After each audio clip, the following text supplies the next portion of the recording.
Dan and Corey here, welcoming you into Libservative. The great fundamental issue now before our people.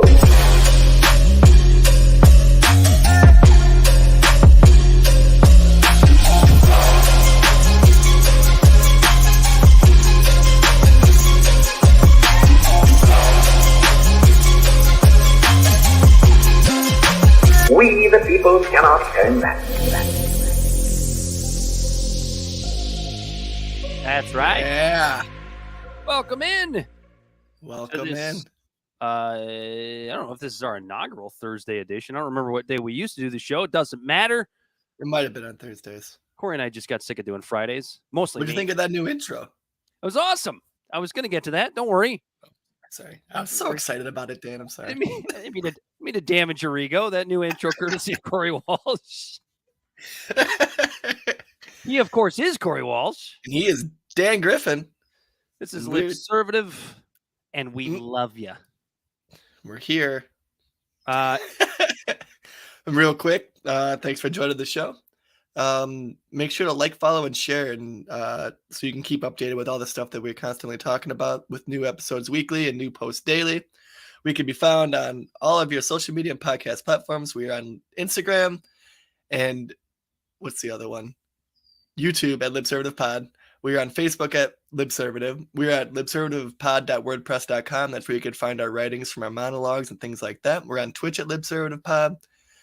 And we're on TikTok at Libservative Podcast, which I haven't made a video in like 3 fucking weeks. Neither have I, but I have a legitimate excuse this time. Forgive my brain fog this evening. I did finally catch the COVID. I have it. I'm dying. No, it's almost gone. I tested positive on Saturday. Feeling much better. Thank you all for your concern. No one even knew. Yeah, we had a rough week. I threw my back out. I was all fucked up. All I did was bend over to grab a frisbee at the disc golf course. Now I know why.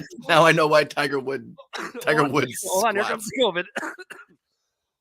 I'll let you guys hear my dry cough. Yeah, no, I bent over to pick up a disc, and it felt like someone grabbed the muscle in my back and then twisted it as hard as they could, and then took a heat gun downhill to it. after you turn 30.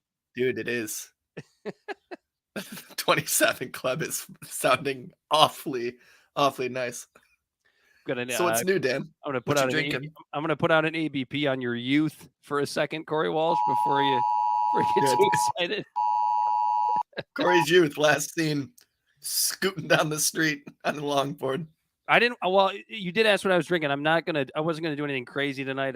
I'm drinking just drinking an old beer, drinking my favorite, my B43. I didn't want to get into the whiskey and start coughing, getting my COVID all over my mic. And COVID or whiskey might actually help you. You know what?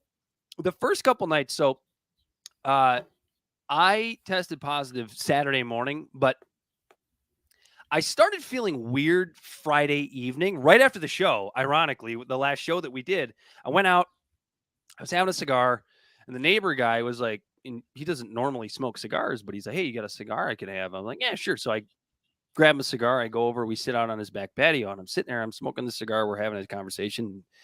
And all of a sudden, it was like 11 o'clock, right? Not super late, at least not for me. Maybe it is for some people, especially on a Friday.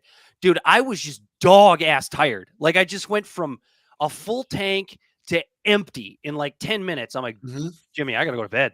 I don't know why, but I am so tired. I came in, I tried to eat something and it just didn't taste right. Like Marissa got... Was that the indicator? You're like, uh-oh. Marissa got some wings. No, I still hadn't thought anything about it. I'm like, man, maybe I'm just fucking exhausted. So I fall asleep and I wake up with chills. Just these ungodly chills. I'm like, okay, I think I know what's going on here.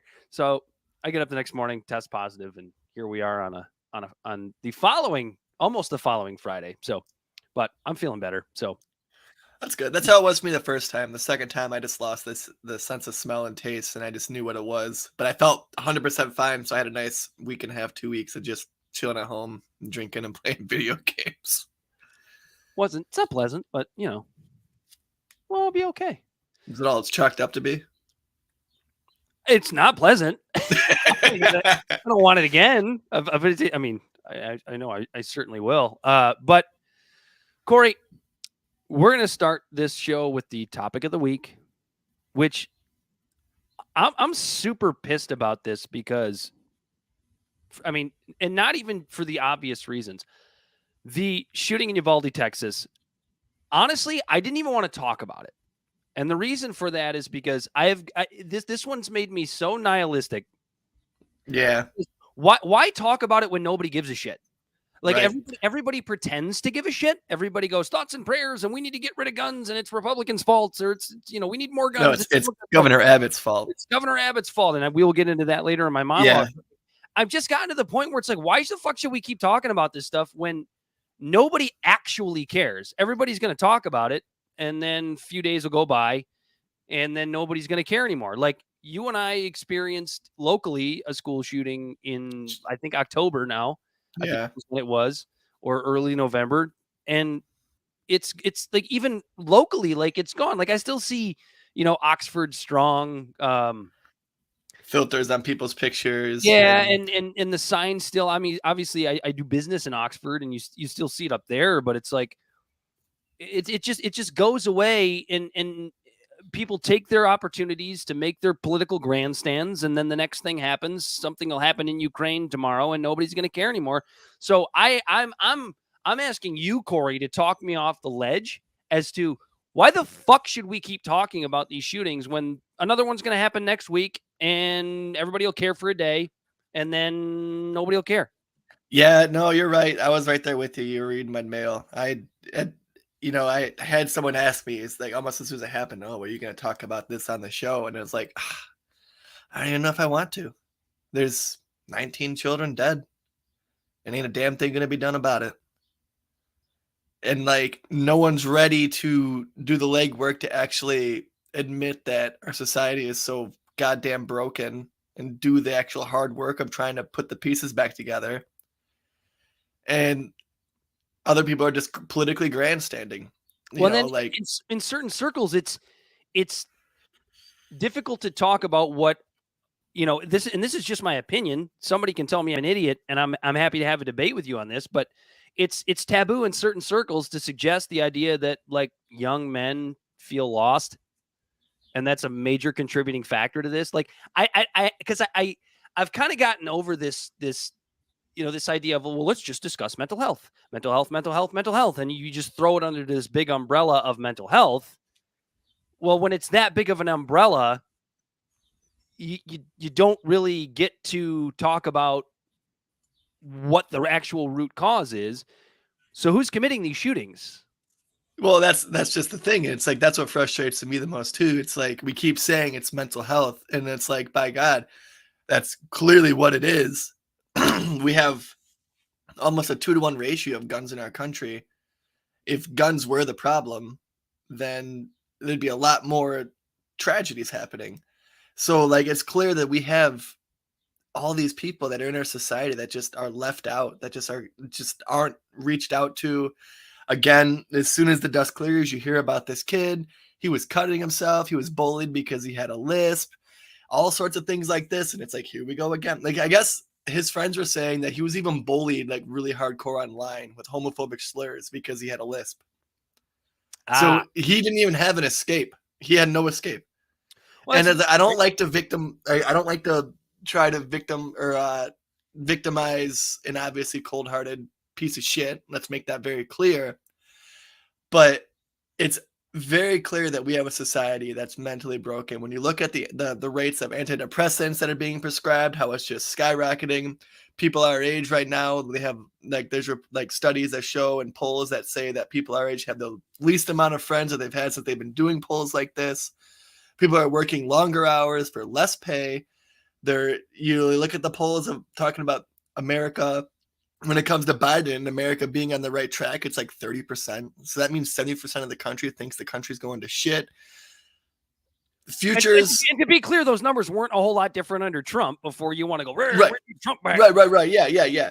And it's just, we have no mental health, backing in our country. And it's like when people point, and then, the right will go, well, it's not guns because look at these other countries. And they actually, they have almost as many guns as us per capita, like Finland, Iceland, Canada even. but they have a welfare state where they have mental health and medical health and stuff put into their infrastructure of their country and in their society to where these people have something to go to. You know what I mean? Like we can talk about, and I'm sure we're going to go in a million different directions on this conversation here shortly. And, like, I think me and you both, our minds are just straight scrambling about all sorts of different angles that you can talk about this because it's almost mind numbing. Like, you feel numb. It's like the first thing you think is just, oh, here it is again, and then you just keep scrolling down your page. And then the only reason it's in your face all the time is because your page on Facebook is filled with it, or your Twitter feed and things like that.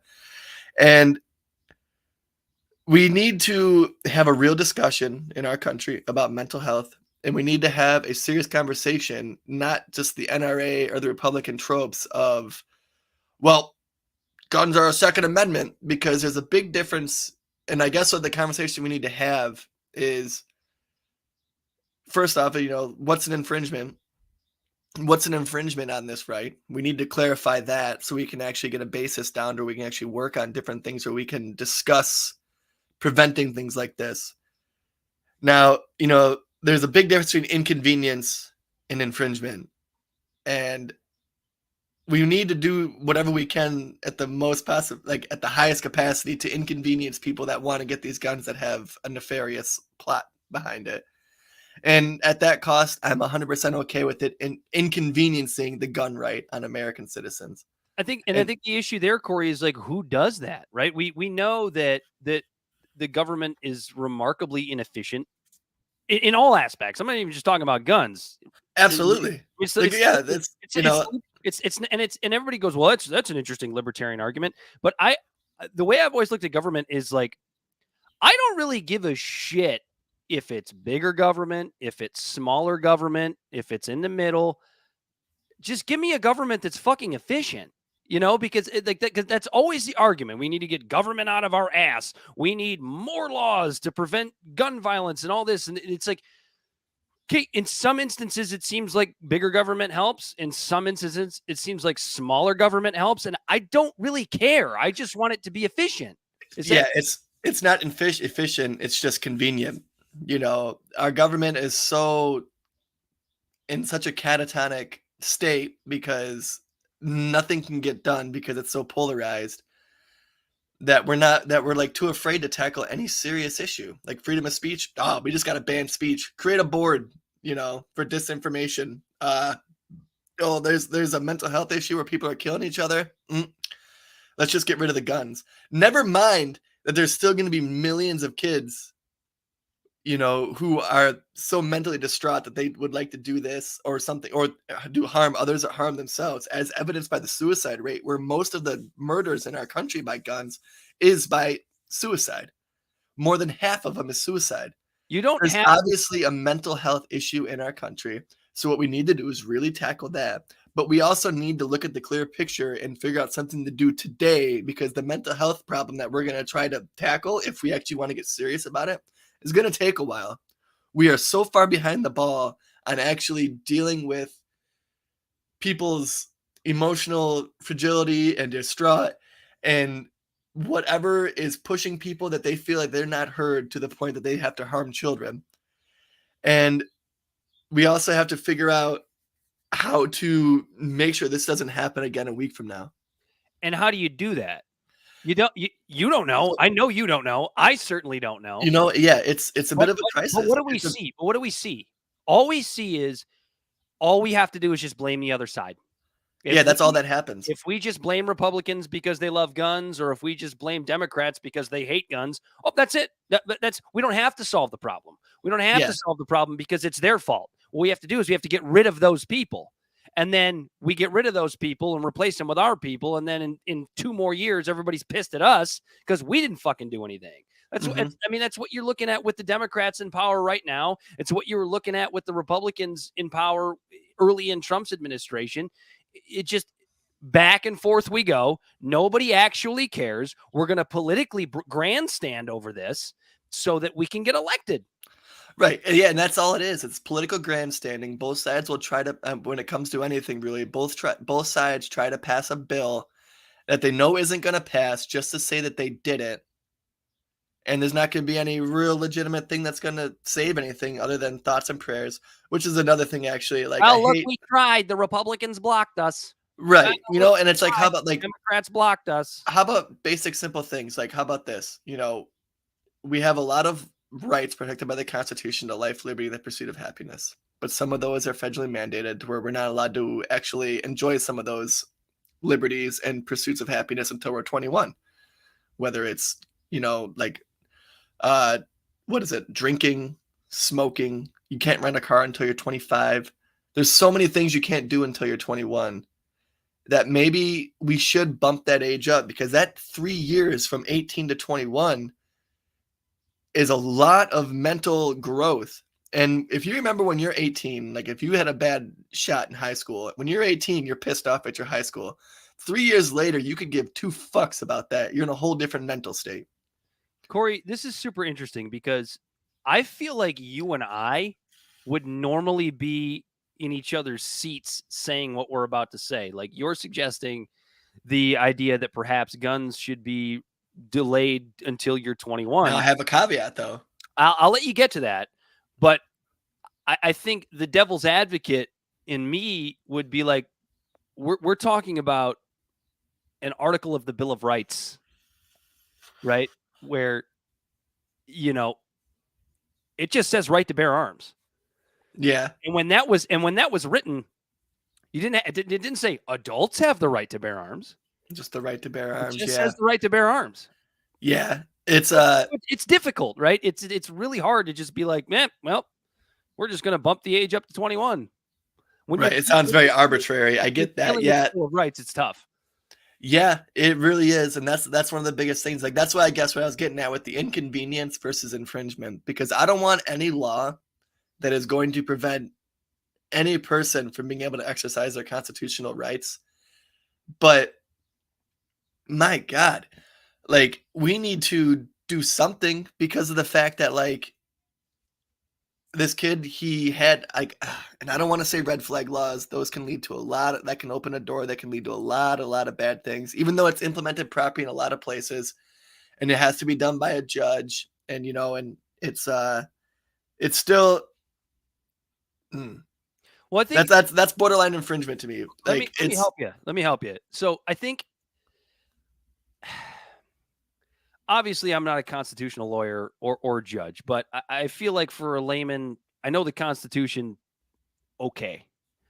And just because you have a right doesn't necessarily mean that there can't be certain restrictions put in place for you to be able to use that right, if that makes sense, right? So like certain restrictions on whether it's firearms. See, now I'm talking myself out of it as I think about it, because now that brings me back to the First Amendment, because now that makes it okay to put restrictions on the First Amendment. Mm-hmm. Yeah, that's the thing. I'm talking myself. I don't want any legislation out of fear. If we immediately just start doing random blanket bans on things and just to make all this bureaucracy to do something, we're going to end up with another Patriot Act. We're going to end up with another war on drugs. What I was going to say is that putting certain restrictions on the ability to own a firearm doesn't necessarily take away your right to bear arms. But then when I put that in the context of the First Amendment, like, oh, you can't say these words this amount of times, where does that stop? Well, here's the thing, though. Okay, so the Second Amendment is incorporated by the 14th Amendment, which means that, like, your life, liberty, you're protected, your rights, which the Second Amendment is. It's a right to bear arms that is protected equal by protection under the law, correct? Yeah, with due process. Right. So the 14th Amendment, again, it has that due process caveat to where it's like you could legislate some laws. And I think what we need to do is maybe expand on, because right now it's just, so which one is it? Let me see if I can find it. So right now under the law, people that are prohibited from owning a gun. So the Gun Control Act of 1968. Now, full disclosure, I'm on Wikipedia, so take that for how you want. But it has this really good compiled thing about all these laws and stuff.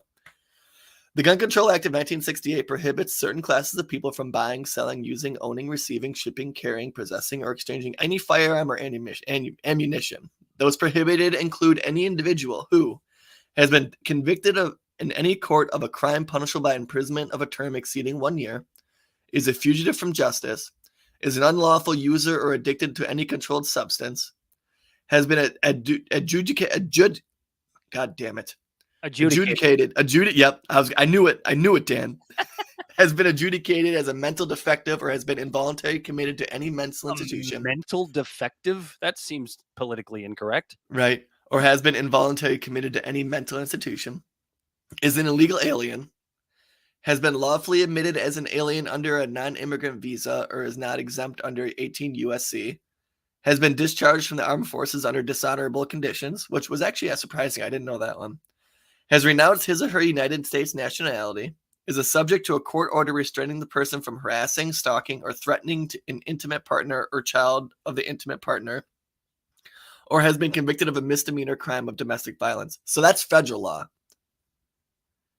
So now state law, actually, like, it's funny that I just actually said that the 14th Amendment incorporates the Second Amendment, but it looks like the 14th Amendment could also be something that could get in the way of a thing like that, like has been convicted of a misdemeanor crime of domestic violence, because federal cases brought against you and state cases brought against you are two different things. And now these are federal law. This is federal law. The Gun Control Act of 1968, I believe, is a U.S. federal law that regulates the firearms industry. But now what the caveat around that is the 14th Amendment. At the, or what would it be? It would be the 9th. Yeah, the 9th Amendment, actually. It wouldn't be the 14th. 14th is for states, 9th is for federal. So the 9th Amendment could circumvent that. But, nope. 14th is state, 9th is federal. I got the two mixed up. So actually, I was on par. But the thing to me is like, but it goes to their argument. Like, those are a lot of people that are prohibited from owning guns in our country. You know what I mean? And so how do we make these laws more effective? Maybe a database? Maybe we need to have it to where there's a domestic violence database. I know. Gun owners don't like databases. No, they don't they like don't. databases. But we're already in it. We're already all in this database. The problem is there's things that happen in states and local municipalities that don't get reported to this database. Like, for example, in the military, they have the military tribunal that if you're in the military, you go through a different court system. There is report after report showing that the military has a piss poor job of taking that data and forwarding it to the FBI, to where you have people who are beating the shit out of their wives and they're in the military, and the military knows about it, and and they get charged and things like that, sure. But once they're out of the military, you don't know about it. So I think you're talking about an awfully small case here, though, right? When it comes to, we could look up the numbers. I don't know. I think it happens way more. Like, well, we don't know. That's the thing, is we don't fucking know because the military doesn't report it. Yeah, I mean, look, this is just the debate that I'm so tired of having. I'm just so tired of it. Like, the Second Amendment has been around since the founding of the nation, and school shootings are, in the grand scheme of the history of our country, they're relatively new. Yeah, very new. I mean, there were school shootings before Columbine, right? But Columbine is like the precipice that you think of, where it just kind of all started to snowball up into what we have now. And stuff. It's like the amount of guns didn't change, right? And it's like, if you're an anti-gun person, I don't hate on anybody for that, right? If you don't like guns, you don't want guns, I get it. Like, it's fine. But to just turn to the gun and say it's this thing's fault, I mean, just look at the history. It's a cop out. It's an easy way. I'm going to get into Beto O'Rourke later today, but like what he did in Texas, which we'll talk about, it was just like, dude, you either don't get it, or you are just such a cuck to your own beliefs, Right. that God, I hope you never become governor of any state. And that's why I really, really believe it circles back to the mental health conversation, because of the fact that like we've had guns in our country. Like there was points where automatic weapons were legal, and the only reason people were getting killed with them at an exponential rate was because of prohibition. And the mob. And so it's insane to me that I'm sorry, I started to read this guy's comment and I got sidetracked because it's a long one. You want to read it? It's just our buddy Yeah. Rob. So why? That's a different Rob, actually. Oh, it is a different Rob. Hey, Rob. Why is the answer to every tragedy result in arguments against our rights rather than expressing our rights? Schools are soft targets, meaning there's a very limited chance of anyone defending themselves with reciprocal or greater force. The obvious answer should be to be able to make schools hard targets. Introducing cognitive behavioral training into the curriculum could help as well. So, Robbie, 100% agree with the second part. The first part, I'm still on the fence with. There's Robbie. There's the other Robbie. That's funny. But yeah, so like the second part, I agree with. The first part, and we're gonna get into that in a second because of the fact of what just happened in Uvalde. But what was I saying? I was talking about mental health. You know, when you look at different trends in our country, you know, and this one sounds so stupidly conservative when you talk about the nuclear family that I don't even want to say it. Just But say it. Just get it out of there. Okay, let's combine the nuclear family with the war on drugs, with stagnant wages, exponential costs in healthcare and in school. Like when I talk about secondary school, like college, jobs disappearing, the middle class shrinking. And like I said earlier, people working more hours for less pay. All of these things take a toll. We all just got put in seclusion when it's written into our DNA that we are pack animals. We thrive on interaction. We all got secluded, which I don't have to say it. The last shooter a week ago just said that. You mix all these together, couple it with high depression rates, and then just a bunch of antidepressants and drugs just thrown at people to make it to where they don't feel happy or sad, and just everyone just walking around numb. Corey, you mix all of this stuff together and throw it in a mix bag. And honestly, we are a broken fucking country when it comes to society, when it comes to mental health. Everyone's on edge. Everyone is just literally just trying to survive to the next tragedy. And there is no moment of catching a breath of fresh air. Yeah, I think it comes down to, I don't mean to sound super Petersonian here, but it everything you just said is super Petersonian, right? It's this idea that people, and I think young men in particular, feel like they just don't have the purpose that they once did. It's you know, because we've seen every president since Reagan, it seems like, come in and talk about jobs numbers. Look at all these people that are employed. Look at all these people that have a sense of purpose. And all Never mind stagnant wages. All they ever talk about is the amount of people that are employed that are actually in the job market. So that doesn't even, as you talked about a couple weeks ago, Corey, that doesn't even count the people that aren't trying to currently get jobs. But then you talk about, so people are employed, but what are they doing? What are they doing, and how much money are they making, and do they feel fulfillment in their career? Because the answer is not as much as they should. So when you see 8% unemployment, okay, but if, you know, I'll just make up a number here, an arbitrary number. If 38% of Americans feel like they're working in a job that doesn't pay them enough money because it doesn't, or they're relying on the government for subsidies and welfare because their job that they have isn't paying them enough. What do you think that does to someone's mental psyche? And especially when you're talking about the psyche of a young man, right? That's still developing. Like we still have the same brains that we did when we were, 100,000 years ago. We still have the same brains that we did. And a young man does feel like he wants to provide, right? At least for himself. If he's single, right?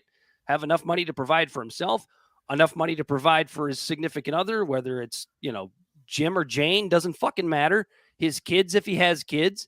And for a young man to look at his prospects and go, watching them evaporate. I got nowhere to go. Yeah. I got nowhere to go. you can only deal with that for so long before bad things happen. Now, it doesn't always mean you're going to go shoot up a school, obviously. No, or you commit suicide. Like I said, half of the gun violence in our never does. country is suicide. And like that goes back to what I'm saying too when it comes to mental health, that like nobody really gives a fuck about people and our mental health, as evidenced by the fact that suicide rates just keep climbing. They give a fuck when it inconveniences them.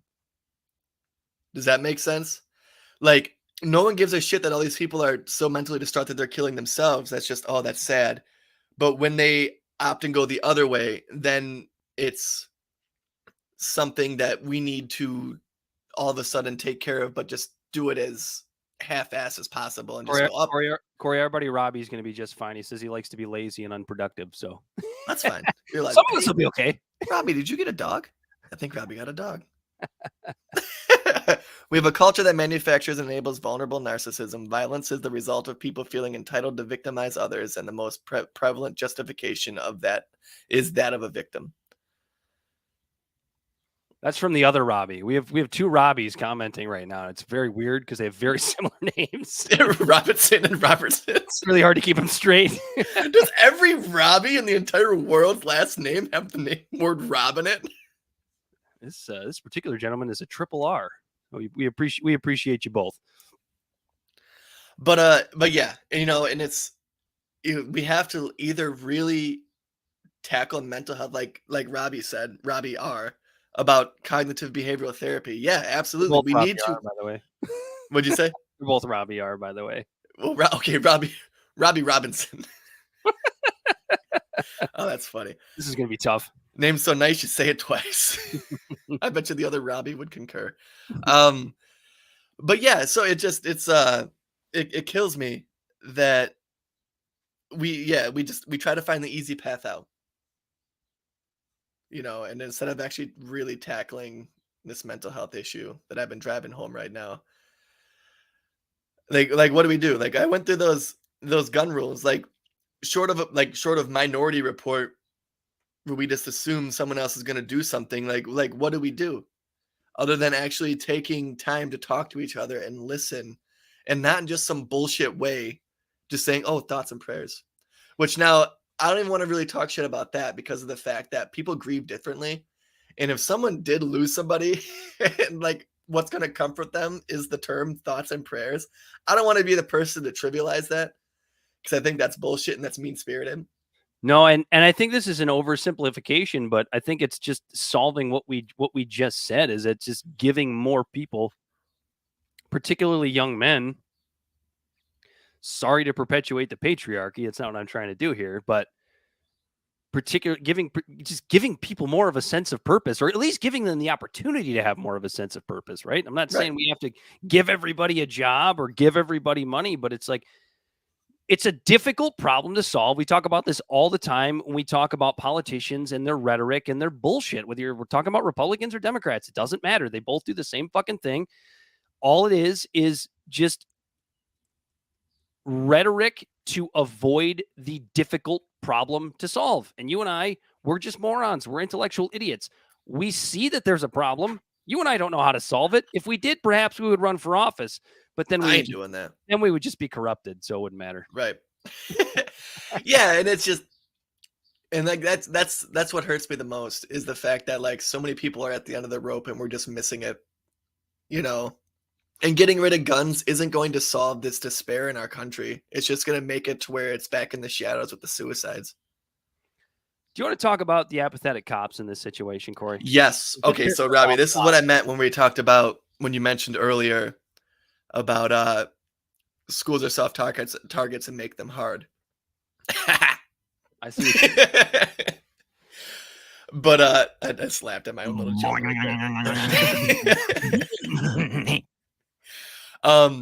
So this is what pisses me off the most about this, because right now one of the arguments from the right is, well, we just got to have armed guards in schools.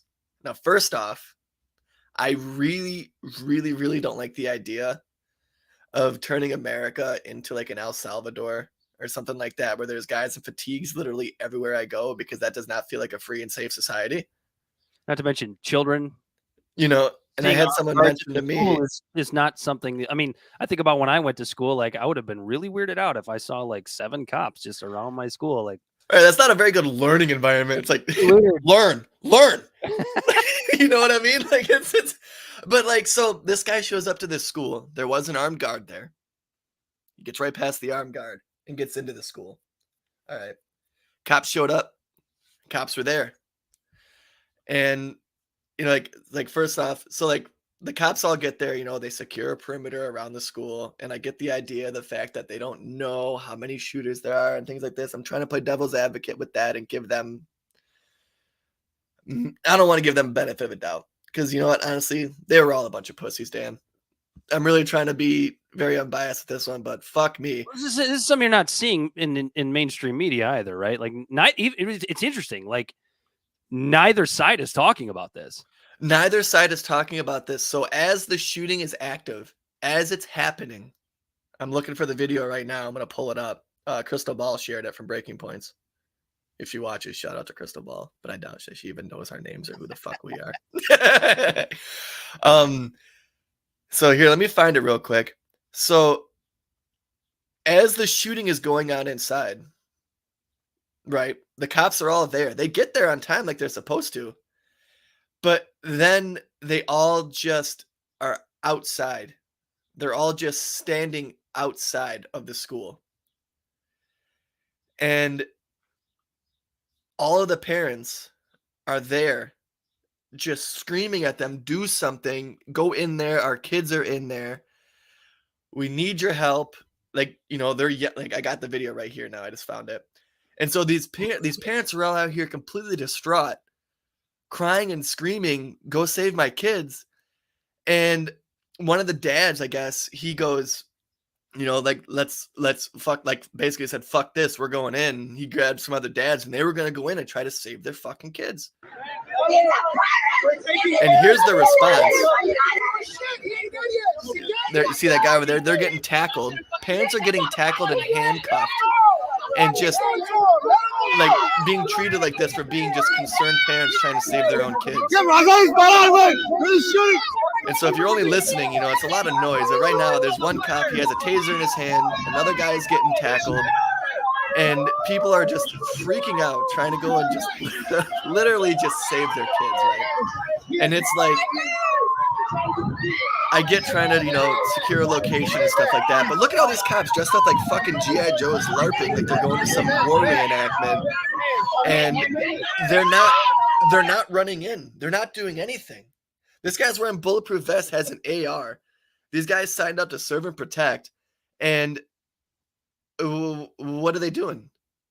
It took an off-duty CBP, you know, Customs and Border Patrol agent to just rush into the school himself and shoot the guy. And then after these cops are all sitting out there for 40 fucking minutes, Dan, this guy goes in, and then they had to go and track down a teacher to get a key to the fucking room. The officers didn't even have a key to the room that the guy was in. But if it's a drug crime, they have no problem doing a no-knock warrant, kicking in a fucking door to go shoot some person sleeping on the couch. Yeah, I mean, and I don't agree with this, but I'm going to throw out the devil's advocate argument, which is that cops aren't paid enough. If they have the choice to go home to their family or rush into a school with an active shooter, any sane person would choose to go home to their families or avoid rushing into that building. That's the devil's advocate argument. That's the devil's advocate, and sure, then why are we spending all this money on all this fucking military equipment for him? How about instead we use that money for people that can deal with situations and mental health problems? Because then that goes back to the issue I was talking about a second ago about mental health, because that's a whole other issue. A lot of innocent people who are on the spectrum and have mental issues are getting killed by cops. Do you see that video? Like, and I'm not trying to. Okay, I'm not. I could have just gone off on a real tangent right there for another 15 minutes, and you know, but I'll round it up with this. Here's the kicker: Gonzalez versus Castle Rock. That says police are not contractually obligated to protect you, and you can't sue them for it. You can't sue them if they fail to do their job. None of these cops are even going to get in trouble. No, they're completely just botching the job.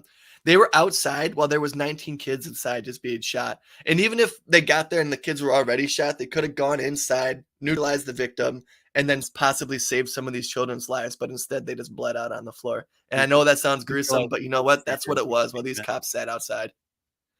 And they just tased and tackled parents who decided to strap their balls on and go actually try to save their kids. Yeah, and then here's the kicker, Dan. This is what pisses me off even fucking more, is the fact that, guess what? Listen to what this officer says right here. I'm going to cue this one up real quick, because when the cops actually did show up and decided to go in and actually try to save the kids, this is what they did right here. This is a complete and utter failure of the police, of the ones who are supposed to serve and protect. Adults, one of those being a teacher from the school. And we've also heard word that Border Patrol agent was struck with gunfire, a few officers shot. We've heard that some law enforcement officers actually went into school to get their kids out. Can you talk about that? Right. So we do know, Vanessa, right now that there was some police officers, families trying to get their children out of the school because it was an active shooter situation right now. It's a terrible situation right now. And of course, just as we mentioned, the loss of life, it's just terrible. It's a terrible tragedy now that took place. But again, we got to keep acknowledging those brave men and women that actually were there on scene. Brave women actually there on scene, standing around in their bulletproof vests.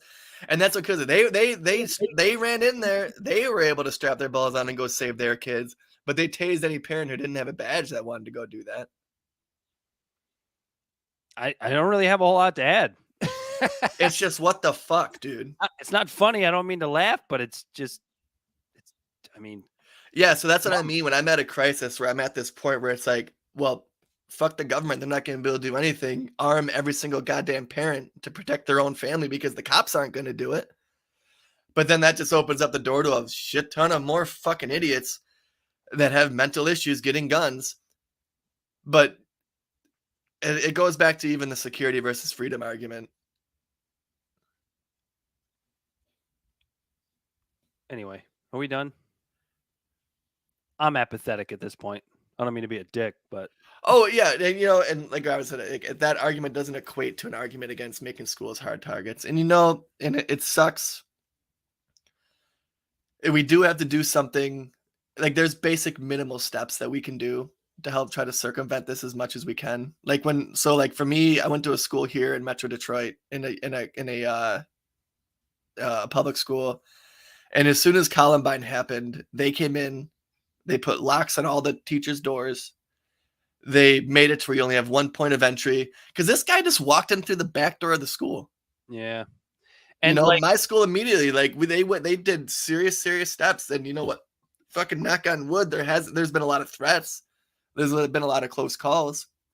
But my school district that I grew up in has done a pretty decent job on circumventing this stuff. And look, I get Robbie's point about making schools hard targets. Like, I don't really have a hard argument against that, other than, thinking about what it is to be a child. And it's just the idea of militarizing a school from the perspective of a child just doesn't, it just, some about it doesn't sit right with me. It doesn't mean doesn't mean you're wrong, Robbie. It's just, you have your opinion, I have mine. I'm not a huge fan of the idea of militarizing a school. That's just not what it's for. Because there was a guard there. It shouldn't be necessary, is what I'm saying. Like, and Robbie, if you're right, and there ends up being no other way, and it means that this is going to keep other children from being killed in the future, well, then I'm not going to feel good about it. But okay, there has to be something different that you can do. Just has to be. Honestly, why doesn't this happen in inner city schools? Should that be a model we go through? Do we have to have metal detectors in schooles? But what's the point of a fucking metal detector if this guy is coming barging in, guns blazing? Yeah, he's not going to stop because he sees a metal detector. Metal detector is going to go off, but it does. He knows what's on the other side of that. It's true, and it's been an interesting question that we've talked about a lot. Like, school shootings don't happen. I agree that we should take off the fucking gun-free zone signs on schools. It's just a blatant sign that says free target. Well, yeah, I agree with that. It doesn't really matter. Everybody already knows they're gun-free. You know what I mean? I don't know. Look, it's a difficult conversation. It's a difficult problem to solve. But here's one of my thoughts. We just sent $40 billion to Ukraine. Mm-hmm. Yeah, I know. There's like, I think it's 139 schools in America. When you do that math, it comes up to like there's a lot more. 139,000. Sorry. There's a lot more than 139. And when you do that math, that breaks down to like $300,000 per school. I think that if we did this right, that money could be used for that. And it could be used to hire maybe 3 or 4 mental health therapists or counselors. So instead that kids have to reach out to the counselors and wait 3 weeks to talk to them for 15 minutes and not get shit done, we have enough to where there's just scheduling. Just what's a meeting with the counselor? Like, hey, how you doing? What's up? And things like that. And just these people, there's cries for help from these people. This kid was cutting his face and everyone just missed it. You know what I mean? He was talking about like to his friends, and like, I'm not putting this on his friends and the other students. It's not up to students to be psychologists and catch red flags on their fellow students.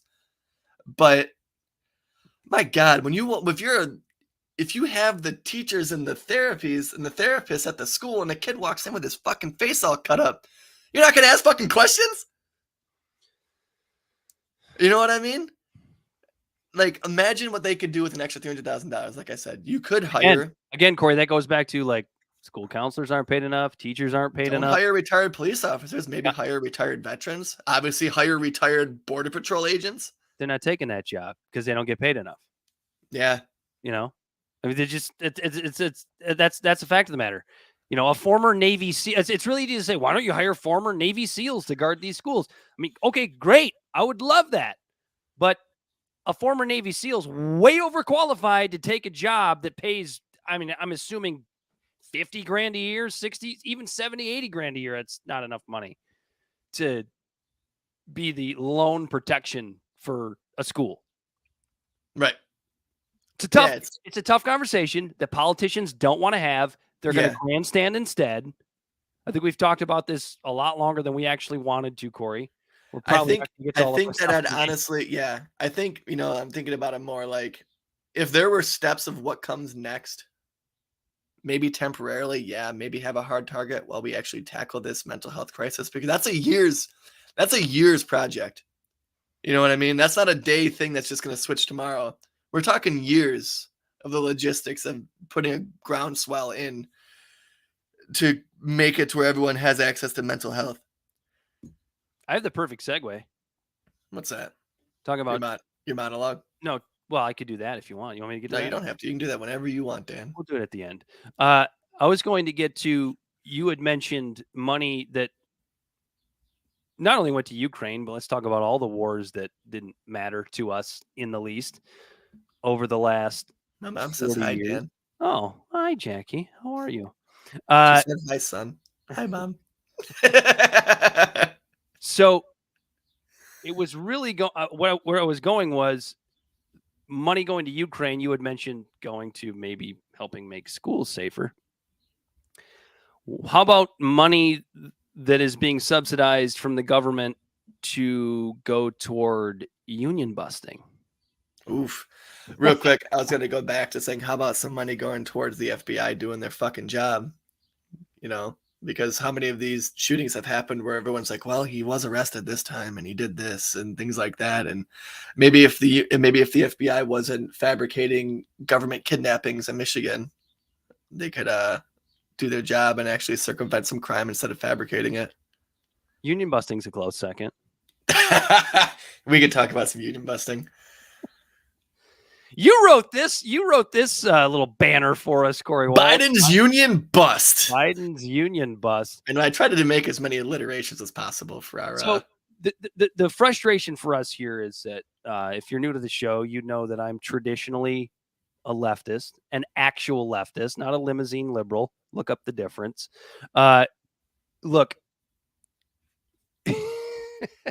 I'm trying to think. Where would you look? Urban Dictionary?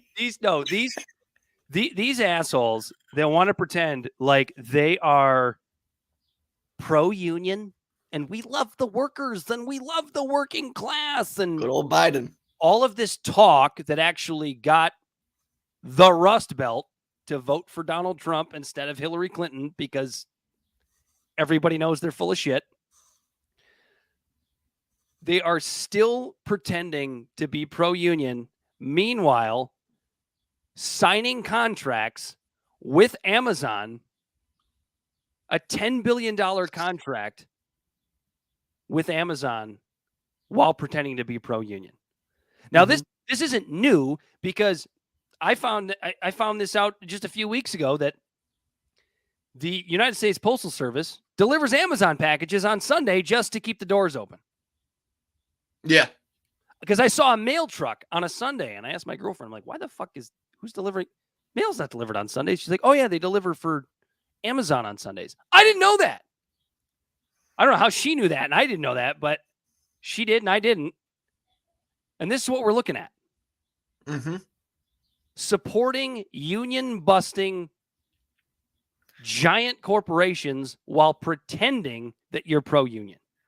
Yeah, Biden ran on the campaign of trying to negate contracts with companies who weren't neutral on unionizing. That was one of his campaign promises, to end government contracts with companies who actually tried to actively... I'm going to see if I can find that. Oh, him actually promising that? Yeah, because he said he was going to try to stop contracts that would be with a company that was trying to actively stop like unionizing in their company. And it's very clear that Amazon has been doing that. And Trump is over here. I mean, you get the two confused because they're one and the same. Like Biden told Chris Smalls that Chris Smalls got him into trouble because Biden, remember in his gaffe, he said, Amazon, here we come. Talking about unions. But then turned around and signed a $10 billion contract with Amazon. Which, mind you, that contract is for... Let me see if I can find it real quick.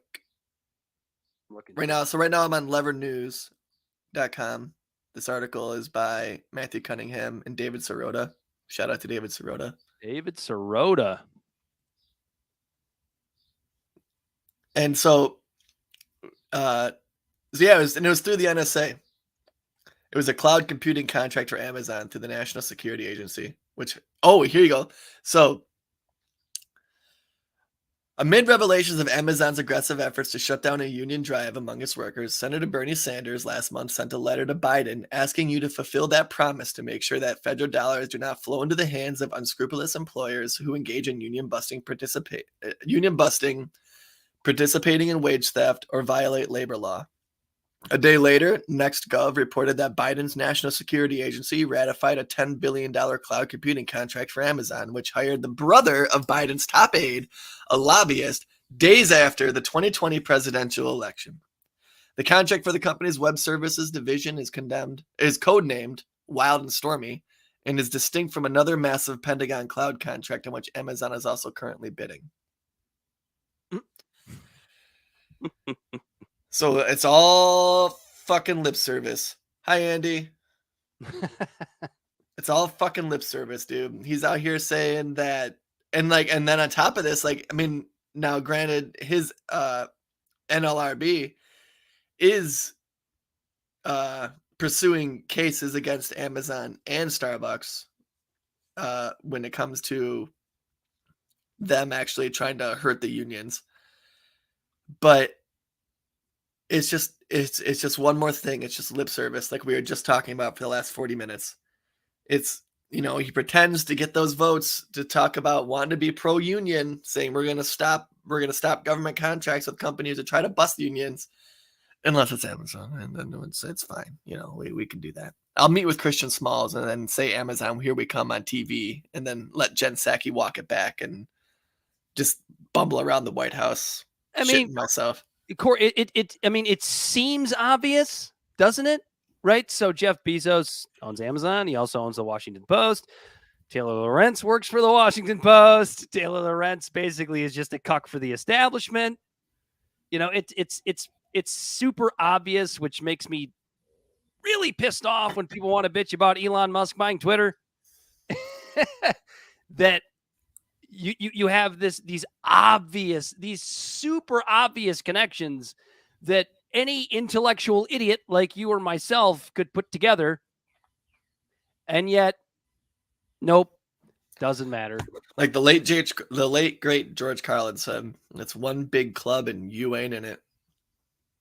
You watched the HBO documentary? I watched some of it actually. I I'm watched like the first half. Yeah. 20 minutes in, the first part. The thing that is a little bit of a tangent, but the thing that was so interesting about the Carlin documentary, do you realize who like made that film? Oh my gosh, no, I know this. It was Judd Apatow. Was it? Judd Apatow, the wokest of the woke, at least for a while. Maybe he's changed his ways. I don't know. But that's true, because people do change their ways. Look at Barry Weiss. She used to be one of the wokest of the woke when she was with New York Times. Maybe one day we'll be talking about Taylor Lorenz like we talk about Barry Weiss. Maybe. I doubt it. I seriously doubt it. She's so wrapped up in her fucking echo chamber of a blanket. Hi, Travis. She loves herself. But she's too afraid to look in the mirror, remember? Because she sees white people in the mirror, and mirrors are racist. Yeah, that's right. Mirrors are racist. You know what was I gonna say? Oh, go ahead. He was gonna say, you know who else is racist? You? No, I'm just kidding. Besides me. I'm sorry, you're a rapist, not a racist, because you like beer like Brett Kavanaugh. I was gonna say, you know who else is a rapist? See how we just tied that in? We're not. Oh yeah. Let's talk about Elongate. Elon is conveniently a rapist just a couple days after announcing he's a Republican. Isn't that interesting? You like this alliteration? Musk market manipulation? Corey's not allowed to write the banners anymore. What? I had so much fun doing these. They're all convenient alliterations that I secretly enjoy. Isn't that funny how as soon as he said that he was voting Republican, the next day a sexual assault charge came out against him? It's super convenient, but let me start with this. Elon announcing that he's a Republican. I feel like I know how Elon likes to troll now. Oh, dude, he's a master troll. I don't hate it, but I feel like saying he's a Republican was probably the wrong way to go, because it's probably bullshit. I don't think Elon's actually a Republican. I don't think he's a Democrat. He would literally go against any of his financial interests based on the business sectors that he's in. Yeah, absolutely. It's so funny to me, because that's why I think he said he's a Republican, right? Because everybody that owns his fucking cars are Democrats. I know. I mean, it's nothing but a LARP, and it's nothing but a troll, and I think it's hilarious. But did he maybe overstep it this time? He might have. For me, he didn't. I think it's funny. But look, it's awfully convenient that Twitter shareholders are suing him for market manipulation. That just came out, I think, today or yesterday. And also, now he's a sexual assaulter. Just days after announcing he's a Touch my dick, I'll give you a horse. Now, honestly, you want to get a little real about it. I still believe, even though the Democrats don't believe in it anymore, I still do believe in the term, to a sense, believe all women, that I think that we need to have evidence, and we need to listen to this. We need to have all the evidence brought out and figure out what the hell is going on. But this just seems so goddamn convenient, doesn't it, Dan? It doesn't look great. And Robbie, speaking as being labeled as Republicans and stuff, Robbie just said he got labeled a Republican for speaking with Robert Kennedy. Yeah, he had Robert Kennedy on his podcast. Oh, good for you, Robbie. I honestly, I believe it. I believe the fact that you would even we see that all the time, right? Just because you talk to somebody, you're guilty by association. Right. How Robert you? Kennedy is guilty by association because he talked to somebody else, and it just goes right back up the ladder. Right.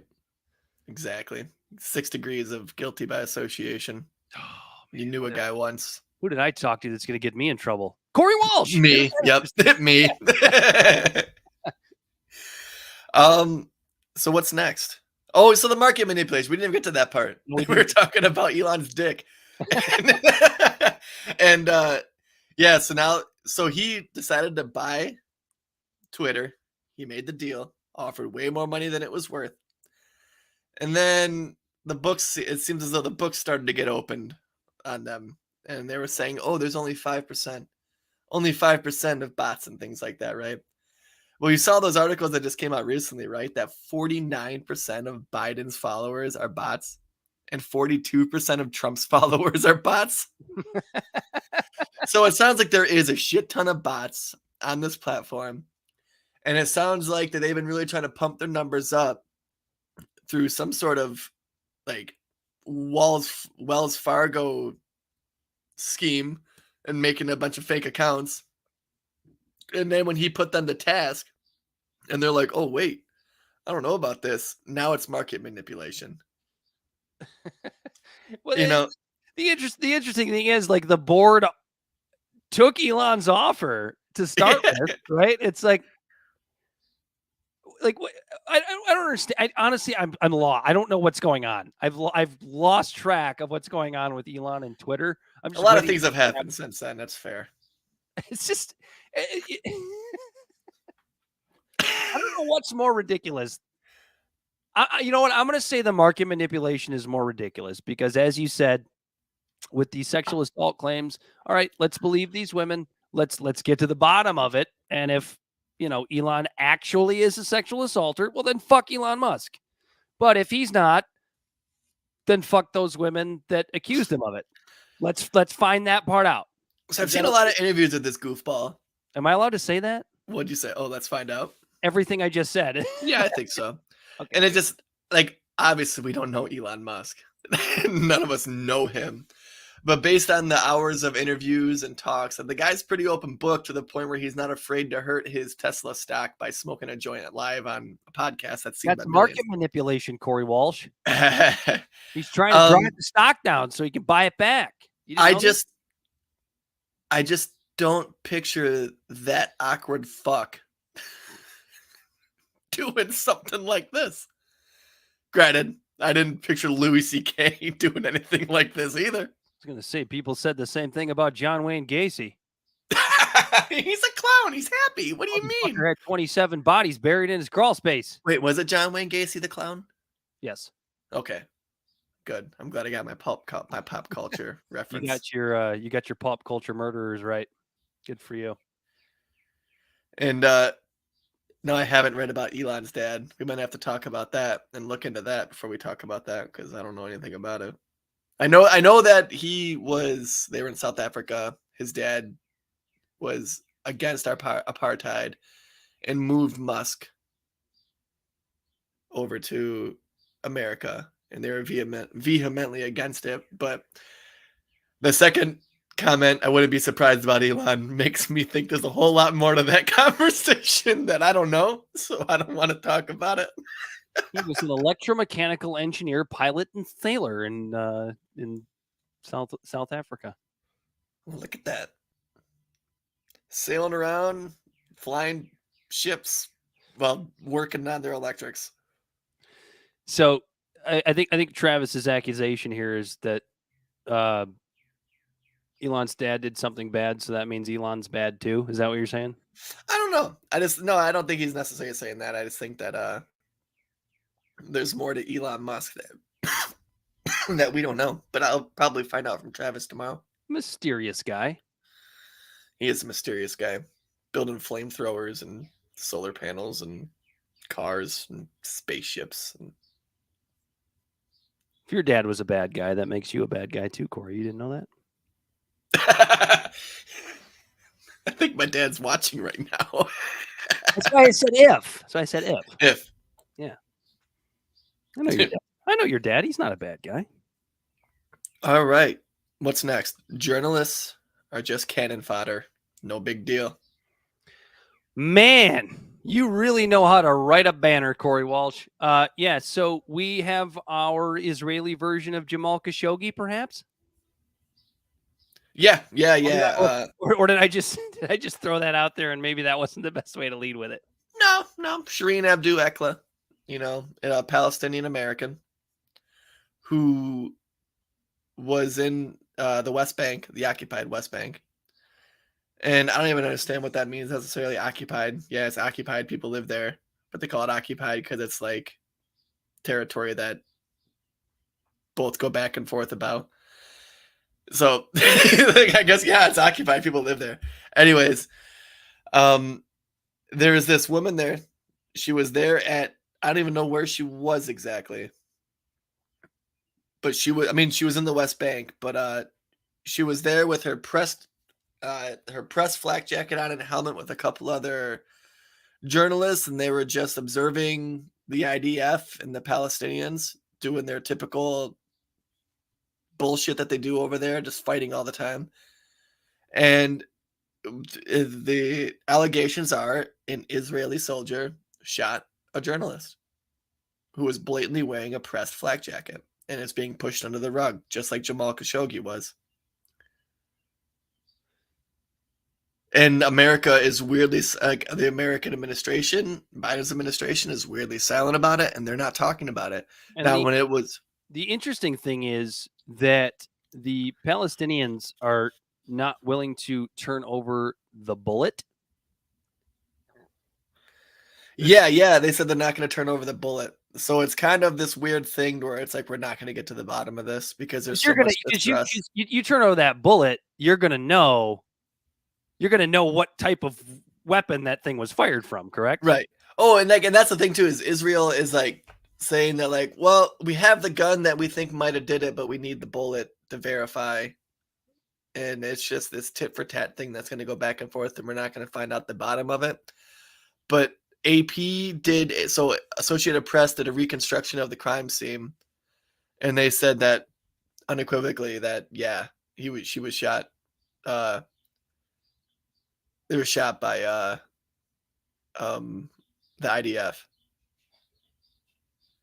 And yeah, so we just have press just being shot by both sides, and it's interesting to me that we are so quick to call out Saudi Arabia about it, but Israel we're just being quiet about. But we weren't, though. We weren't that quick to call out Saudi Arabia about it because they sold us oil. We have ties to the Saudis. And Trump said that well, they said they didn't do it. What? Yeah, the media doesn't have as big of a problem calling out the Saudis for killing Jamal Khashoggi. Depends on which media outlet. Right. As to where Israel, that is just absolutely off limits. Yeah, and then insane. It's interesting too, because more and more of the media is being pushed more pro-Palestinian, but still, they're still not quite comfortable calling out the Israelis. Because it's anti-Semitic. You can't be labeled anti-Semitic, Corey. Nope. So look, I got the piece pulled up right here. Israeli's army is carrying out an investigation, and as said, Palestinian militants might Errol had a child with his stepdaughter. I guess that Elon Musk's dad had a child with his stepdaughter. Well, okay, so that's fucking weird. Yeah, that's weird though. That's super weird. Woody Allen did the same thing, and he's kind of weird too. That's right. He did do some weird shit like that, didn't he? Yeah, but Errol is not Elon. I guess is my point. Anyway, there was a widespread outrage when 51-year-old Palestinian American journalist was shot dead while reporting an Israeli military operation in Jenin, I believe is how it's pronounced, in the occupied West Bank on the 11th of May. Eyewitnesses say the fatal shot was fired by Israeli forces, though Israel disputes this. It says it has not yet been possible to establish the source of the gunfire because the Palestinians rejected its request to examine the bullet that killed Abu Akla or to hold a joint investigation.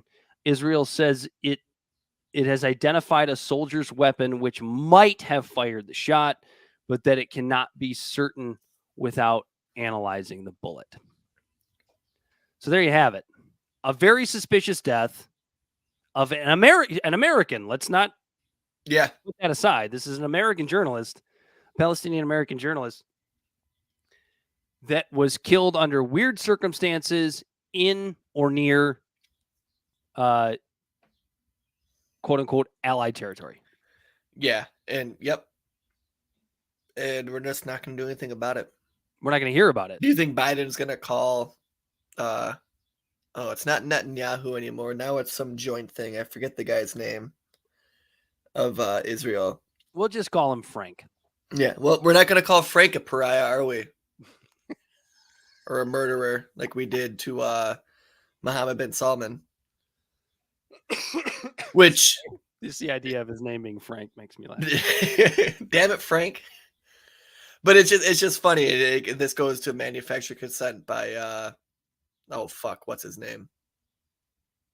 Who's the fucking old guy, the super leftist? The old Noam guy. Chomsky. Yeah, the fucking old guy. That super old leftist fucking old guy. Yeah, everyone knows Noam Chomsky's just the old fuck who's the leftist. Christ, are you 80? He's got to be old as fuck, Who's right? that fucking old super leftist? Yeah, Noam Chomsky. Yeah, see, if you would have said that, who's that super old leftist? I'd have been like, oh, Noam Chomsky. That's what I would have said. First thing, like, Noam Chomsky. What are you, 90 years old? Karl Marx is dead. Who's the only alive super leftist? Yep, Noam Chomsky. And so when he talks about in his book, Manufacturing Consent, worthy and unworthy victims. And it looks like poor Shireen was just unworthy of giving her the time of day to talk about how she was unjustly killed for just doing something that's fundamentally protected by our Constitution. She's dead. She's gone. Doesn't matter, is what certain folks might say. But what if I said that about the kids that were just killed in Texas? Oof. Yeah, hurts, don't it? Oof. Yeah, that one is a little brutal. The human life doesn't matter to people. It just doesn't matter. No, it only matters when it inconveniences them. Have we established this yet? I think so. Republicans, Democrats, doesn't matter. They don't give a fuck. Including Nancy Pelosi. Another one of my alliterations. Oh, sorry, I took it. Oh, geez. Pelosi's pro-choice plunder. Jeez. You're a genius. You're a goddamn genius. Plundering the pro-choice movement. So as Nancy Pelosi is out there crying about Roe v. Wade being removed and trying to get her political points to say that she's on the side of what the current thing is, she affirms her support for U.S. Rep. Henry Cuellar, even though after his house just got raided by the FBI. Or the FBI. And so Cuellar, for people who don't know, he is probably the last Democrat who is pro-life, not pro-choice. Now, the Democrats right now are coming out saying, oh, I can't believe Roe v. Wade. Where did this come from? What happened? They're acting all surprised that Roe v. Wade might get overturned, even though the Republicans have been doing this for the last 50 years. She's out here saying we need to do something about this. We have to do this. But at the same time, she's endorsing this goofball who would literally who will most likely be the mansion of any sort of abortion legislation that's being brought forth in the House or the Senate. Yeah, because no, he's a senator. Right. Do you know what her excuse was for this? What? I support. Hold on, I gotta sound like a drunk Nancy Pelosi for a second. I support my incumbents. I support every one of my incumbents. From right to left. From right to left. That's what I do. I need another gin and tonic. See, now this just sounds like the deep fake video. When everyone believed it because all they did was slow it down half a second and she sounded wasted. And that includes Republican incumbents, independent incumbents, all incumbents. I was like, well, just love them all. She just loves incumbents. But yeah, and like here's the thing too. It's like Cuellar is running against this chick named Jessica Cisneros, and she's a progressive challenger who ran against him in 2020 and lost by a small margin. And she is currently being endorsed by Bernie Sanders, the Squad, AOC, all of these people. And he, as Queller, who's pro-life, being supported by the very Democrats who are saying they're so adamantly against the whole pro-life movement, are still supporting their incumbents that are pro-life in this weird quagmire. Queller's house was raided by the FBI in January, and no one really knows what they're investigating. Huh? Is that so? Yeah, the FBI. So right now I'm on the TexasTribune.org. The FBI raid, which happened in January, continues to loom over Queller's re-election bid. The FBI has not said what it is investigating, and Queller has denied any wrongdoing. I don't know what it is, Pelosi said when a reporter asked her about the FBI matter. I haven't seen anything. Have you? Do you know what it's about? I gotta get my hair done. Yeah. I'm going to lock you down in your house, and I'm going to go get my hair done. You keep asking me these bullshit questions. It's trying to give you another lockdown. I would love to hear her say the word bullshit. This is bullshit. Oh man, yeah. So always check the receipts. For far too long, both these parties have gone away with lip service, and it's absolute bullshit. And right now, we're hammering the fucking Democrats because they're the ones in charge. Just wait. 2022 will change it. We'll be hammering on Republicans coming up in 2023. Corey and I don't discriminate. No, we're bad power. What's the current thing that they're saying in the stand-up comedian industry? It's well, you're supposed to punch up, not down. Well, that's what we're doing. We punch up. Republicans. You hear that, Taylor Lawrence? Yeah, we're coming for you. You're supposed to punch up, not down, bitch. That's all she does is punch down. Punches yeah, down so like everybody that's not establishment. Yeah, it's it's like we don't waste our time beating the shit out of Republicans too much because they're not the ones that are fucking it up right now. It's the Democrats. But don't worry. They'll get their chance. Don't worry. We got about 3 months. And then when the Republicans are back in charge, they'll get dog shit on too. It's always different though. It's the inactivity and the hypocrisy of the Democrats that piss us off. And it's just going everything against our ideologies. It's the complacency. It's the complacency of Democrats. The apathy, the complacency, the dog and pony show with nothing getting done. But don't worry. Once we get to the Republicans, it's just going to be things that go against their ideologies, and we'll be just as fired up. I can't wait. I'm actually excited. I'm excited to change it up a little bit. You know what I mean? It's coming up in November. It'll be fun to watch. You want me to get to my monologue, Corey? Yeah, well, real quick, what else do we have? Actually, oh, damn, we covered everything, dude. We did a good fucking job. Can I just give me just a quick round of applause that we actually got to everything? I'll get you a real round of applause, Corey. Thank you. Thank you very much. Thank you, Taylor Lawrence. So we're giving a round of applause to Taylor Lawrence. That sour bitch. We love her. No, it's You're allowed to have your opinion, but I'm allowed to have my opinion that your opinion is dog shit. Oh, and you're also not allowed to make your opinion news, by the way. You want to write an op-ed, go for it. We love it. Yeah, why don't you put op-ed underneath your fucking title? Don't sell it as news. Washington Post. That's not her, that's editors. That's that's the boardroom making that call. She just types it up and sends it out. Goes back to drinking and doing her own thing. Straight up to Jeff Bezos. Jeff Bezos himself. I got a fun monologue for you here, Corey. Lay it on me, Dan. Open narcissism, the new political normal. When you think of narcissistic political figures, who's the first person that comes to your mind? If you're a dyed-in-the-wool, robotic, partisan Republican, chances are you'll respond with any one of Barack Obama, Hillary Clinton, Nancy Pelosi, or some terrifying hybrid monster combining the three. If you're a Democratic establishment cuck, then the answer is about as obvious as Amber Heard's guilt in the defamation lawsuit brought on by Johnny Depp.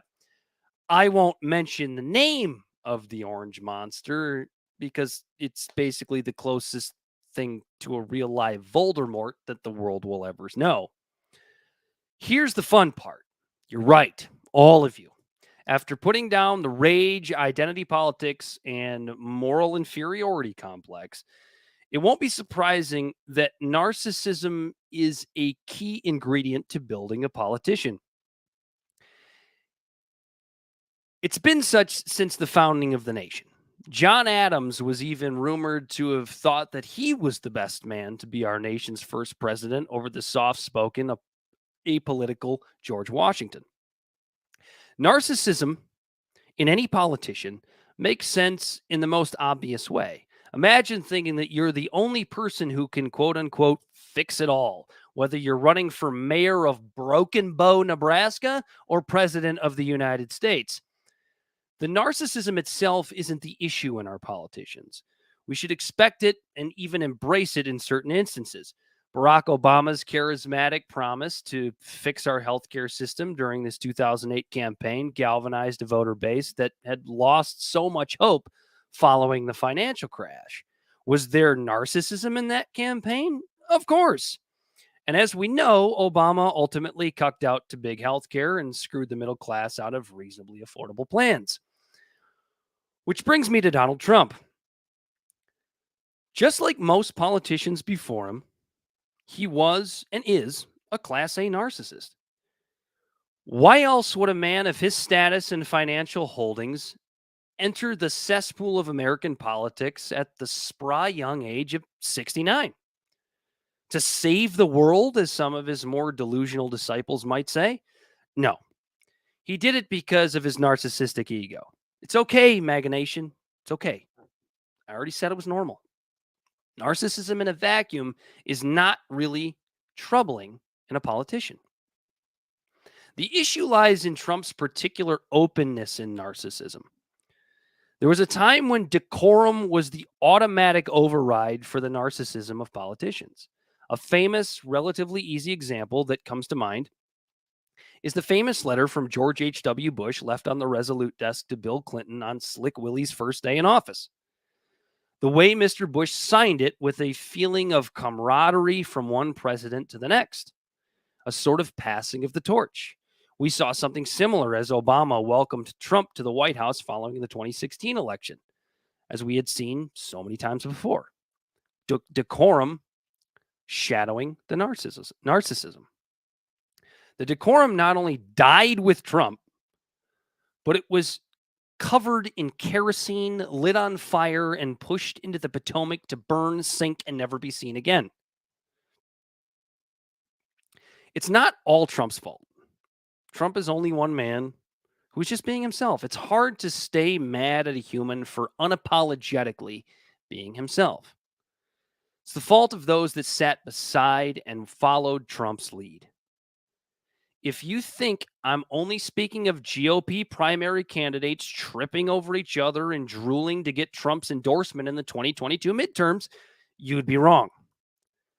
The very thing that got my mind spinning enough to even write this monologue was the actions of Beto O'Rourke following this week's tragic shooting in Uvalde, Texas. As Texas Governor Greg Abbott gave a press briefing to discuss the tragic shooting, Mr. O'Rourke thought it appropriate to walk to the front of the stage and interrupt the governor and tell him and his administration that the shooting was, quote unquote, their fault, that it was predictable with them in office. To see Mr. O'Rourke's actions as anything but a narcissistic political stunt in a national time of grief is to bury your head in the sand of partisan identity politics.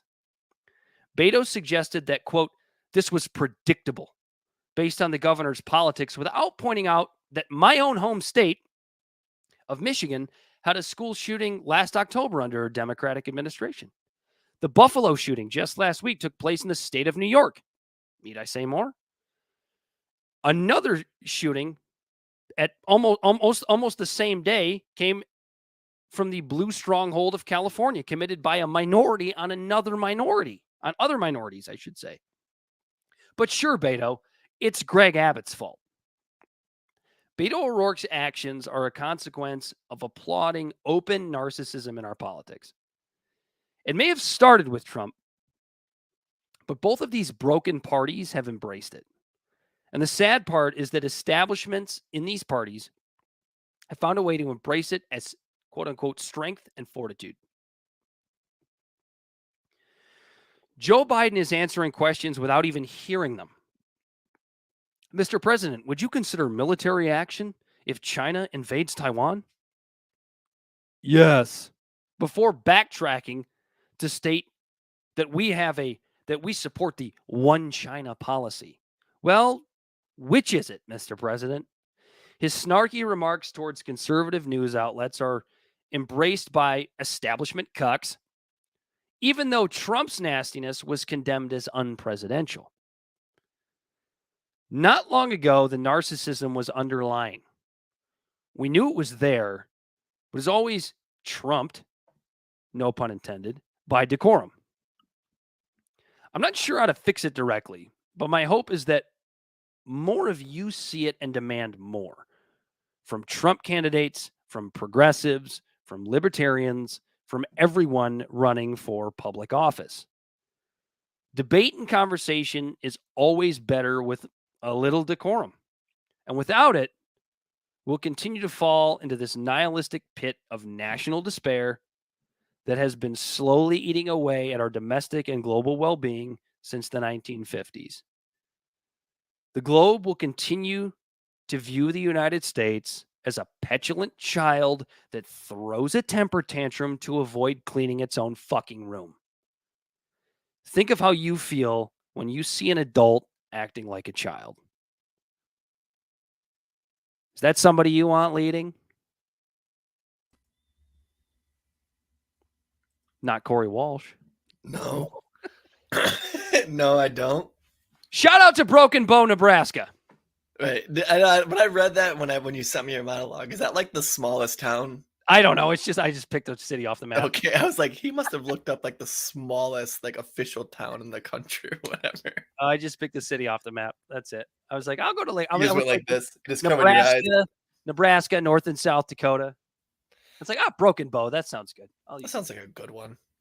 Yeah, no, and you're absolutely right about the decorum. When it comes to our politicians, those are our leaders. They're supposed to be the ones that kind of hold it together when all of us are freaking out and yelling at each other. They're supposed to be the ones that we kind of look to.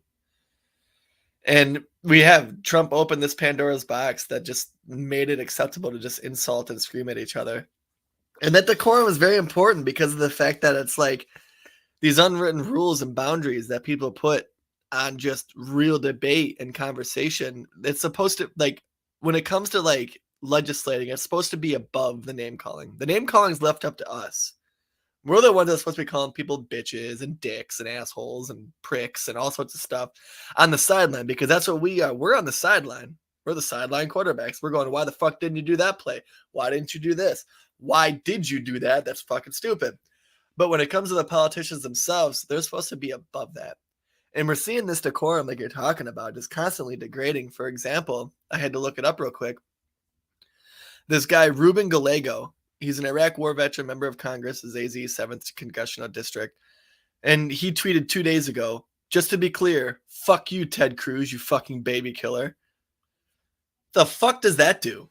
The fuck does that do other than just get more, like, you know what I mean? Like, we're all unstable human beings. There's supposed to be some that are above us that are supposed to have a little bit more like a little bit more restraint that we as the simple plebs of the society in America don't have. They're supposed to, like, that's supposed to make them separate. I will forever take myself back to the 2008 election as somebody who was excited to vote for Barack Obama. I know you're going with this. Now, I've changed my opinion on Barack Obama. Obviously, after 8 years, look, I wouldn't vote for him again. I've got my issues with the way he governed. Obviously, the foreign policy stuff. I mean, we could talk about it for days. Maybe we'll do a whole episode on it one day. But Barack's blunders, I already got it.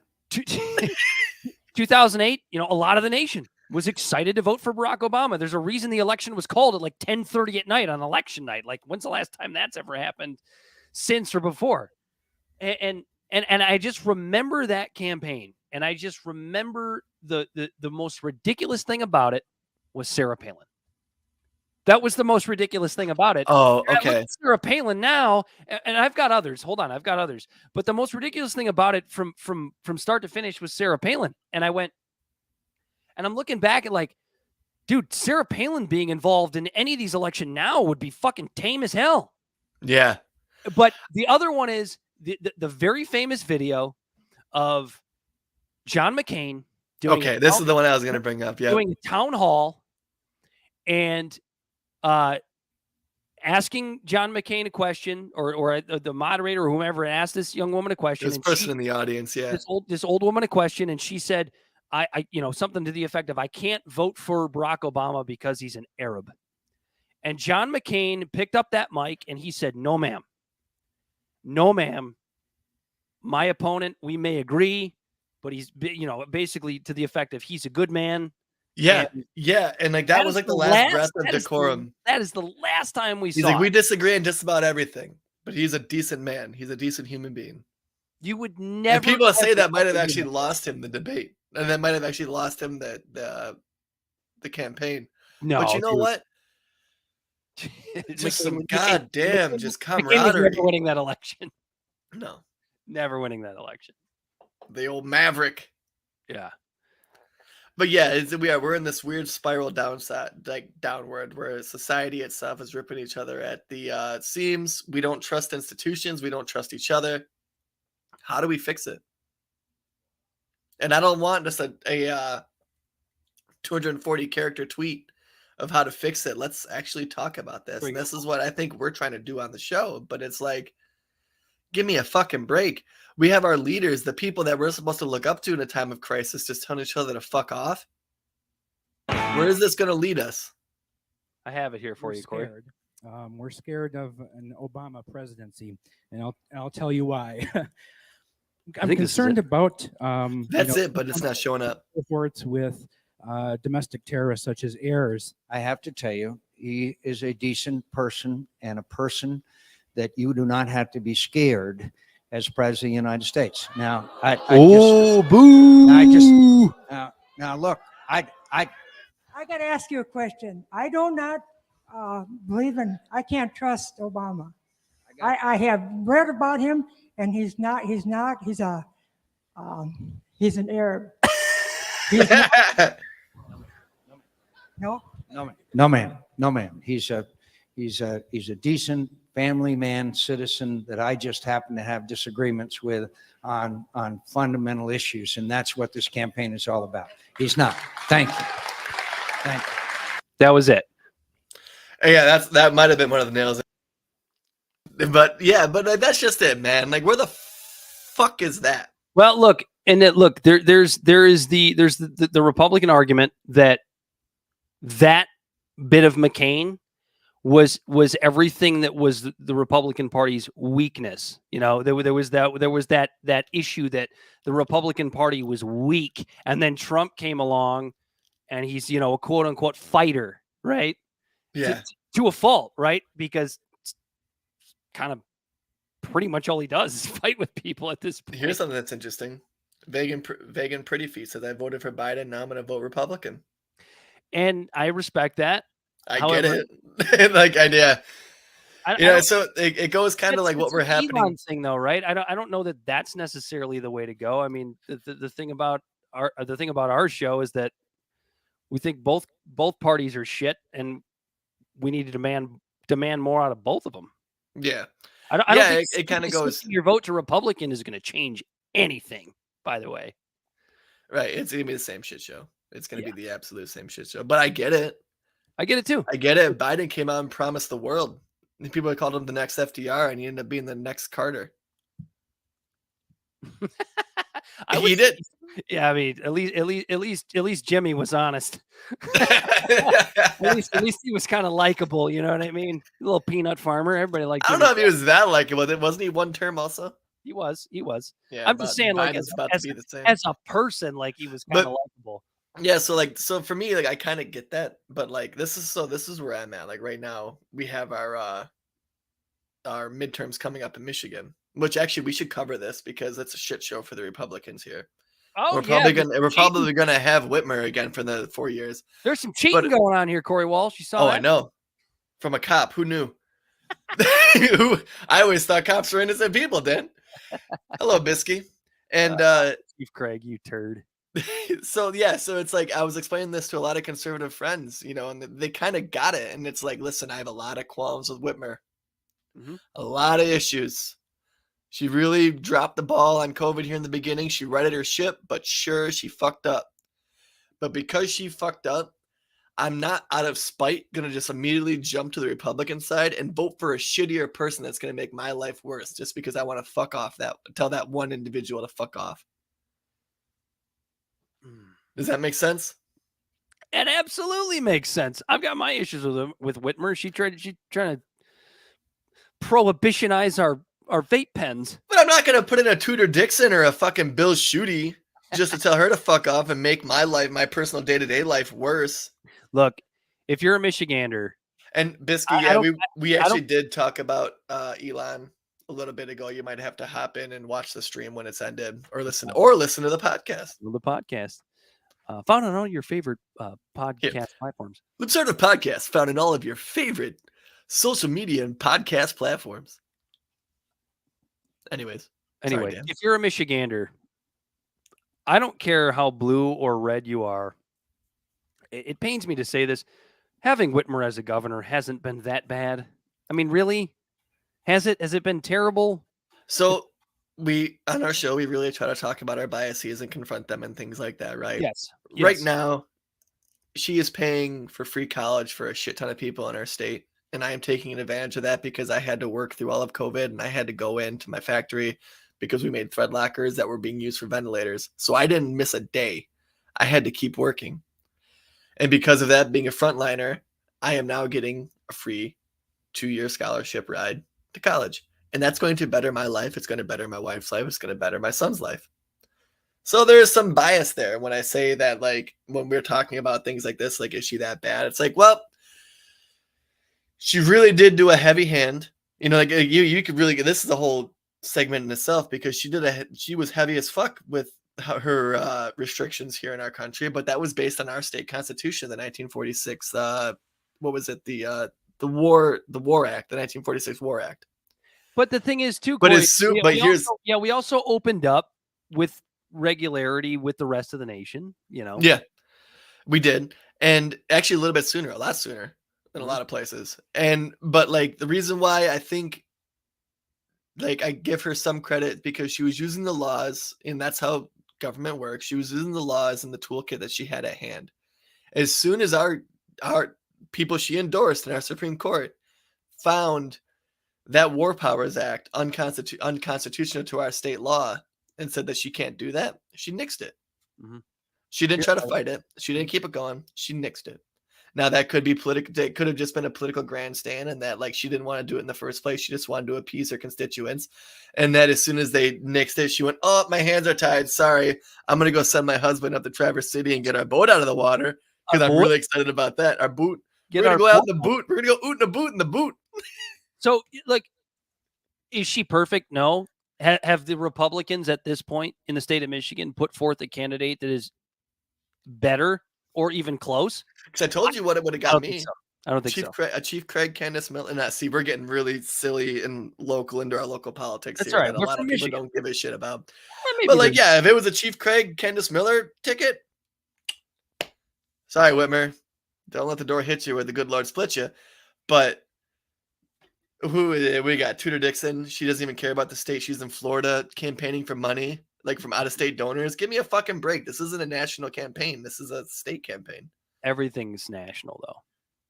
A Galileo who's like he's just trying so hard on his website page. That's what's so sad is that everything is so national. Whether if you're not from Michigan, this still applies to you because it applies to your state as well. We see it everywhere. It's sickening how fast local elections have become so national. They just become nationalized. Does Trump support this person? Does Trump not support this person? Is this a Biden Democrat or is this a progressive? It doesn't matter where you are. State elections, local elections, that's what they're all based on. And I hope that less and less people buy into that bullshit. Right. What are they going to do for you? What is your fucking alderman? What does your fucking alderman have to do with Donald Trump? Right. Republican or not, doesn't matter. What is your city council have to do with Donald Trump or Joe Biden? Nothing. Right. But these local county state officials, they still run on this bullshit. And it makes no sense. It doesn't matter. I know. And that's what kills me the most is Republicans, the ones who talk about decentralizing federal government. are nationalizing literally everything. I know. Dan, we covered everything tonight. And I got to piss like a racehorse. Just do it in your seat. Pull a Biden. The long pause as Dan pissing his seat. Tell the people where they can find us, Corey. All right. So I hope you enjoyed the show. We had a good time. I hope you all did too. You can make sure to like, follow, and share all of our different platforms and stuff. Tell a friend where you heard the show. I think we have pretty good conversations. Tell them where you heard it. We can be found on Facebook at Libservative. We're on Twitter and Instagram at LibservativePod.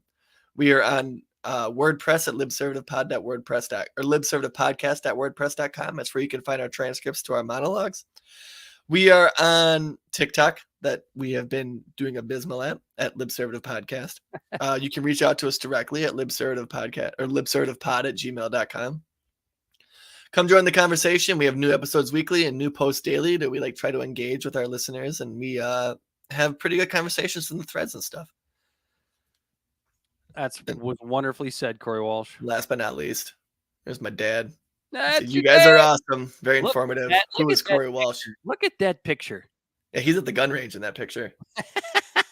We were there. We took him there for his 70th B-Day. Oh, man, I want to know what he looks like without a mustache. Bump stocks were still legal then because we were fucking around with bump stocks in that gun range. They're not legal now. Thanks, Trump. You want to talk about gun control? Trump did one of the biggest gun control things in the fucking country in the last 40 fucking years. That's why he's got that look on his face. He's tired from shooting those bump stocks. Yeah, we had a good time. We went golfing and went shooting those bump stocks. Listen to me. Shooting those. You know what a bump stock is, right? Yeah. All right. I sounded like an idiot. It's a workaround to make it an automatic gun. And my God, does it work? And shooting an automatic gun is a hell of a lot different than shooting a semi-automatic weapon. Let me tell you. Hey, baby. Anyway, until next time, he's been Corey Walsh. And he has been Dan Griffin. And honestly, should we end it with our new intro just because it sounds so good? I was just about to do it, Corey. You're going to surprise me? Oh, Dan. Yeah. We are out of here. Dan and Corey here, welcoming you into Libservative. The great fundamental issue now before our people.